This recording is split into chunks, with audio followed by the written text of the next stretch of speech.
Hi, my name's James Thompson and I'm the editor of smartcompany.com.au. I'm joined today by Sue Presney, who's the principal at MGI Melbourne, and she's also the spokesperson on SME issues for the Institute of Chartered Accountants. Sue, thanks for joining us. One of the biggest issues for every entrepreneur is cash flow, and really we can't understate the importance of this. Even a profitable business can have cash flow problems. It certainly can, and a profitable business can go broke as a result of running out of cash if it doesn't pay its creditors when they fall due. Take us through the cash flow cycle and why that's so important to minimise for a business. Well, the cash flow cycle is really the cycle between paying for the inputs into your business and getting the money from your customers. So the shorter that time is, the more cash you will have floating around your business. So Sue, how regularly should you track cash flow? Is it something you can look at monthly, or would you be recommending weekly or even daily? I think every day you need to monitor where your cash position is, know what funds you're expecting in and what you're expected to pay out. So yes, you need to monitor it constantly. Also a great way to help entrepreneurs sleep at night. Let's go through some of the important things in terms of cash flow, and I guess the first one is debtors. Yes, absolutely. Debtors are the ones that can get away from you. You need to be constantly monitoring your debtors, seeing which ones are going past their trade terms. In the first place, you need to vet your debtors before you even give them credit to make sure they're creditworthy. You need to follow them up constantly. You know, that old adage about the squeaky door gets fixed first. I firmly believe that with debtors. The more you scream at them, the more likely you are to get paid first.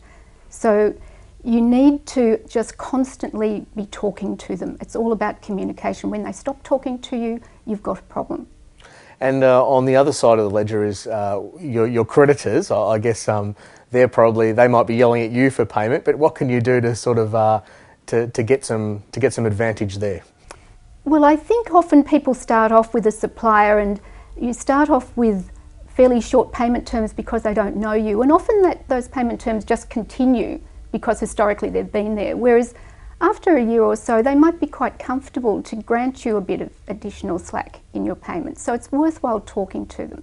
What about stock? I guess this can really have a big influence on how the cash is moving through your business. Oh, stock is the big one. You know, if you look at a balance sheet, where your cash is in debtors and stock, and your debtors you can probably turn around in anything between 30 and 60 days, hopefully. Your stock can sit there for years if you don't be on top of it.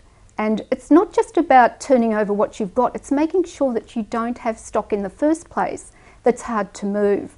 And therefore the approval process for purchasing your stock is a really critical part of your business. And the last area, of course, is tax. What can you do there to ensure your cash keeps flowing? Well, I guess you don't want to pay more than you have to, and I'm not being flippant about that, but quite often people might be going through a particularly difficult year, but yet they'll still be paying the same tax instalments as they paid the previous year or based on the previous year's results. So they should talk to their accountant and see if they can vary those instalments. And certainly they should be getting from their accountant the projection on what tax payments they'll be making for the next year they can put in their budgets, so then it doesn't come as a surprise, they can be ready for it. So I guess in summary what you need to do is keep cash flow sort of top of mind all the time. All the time. Cash is king. Thank you, Sue.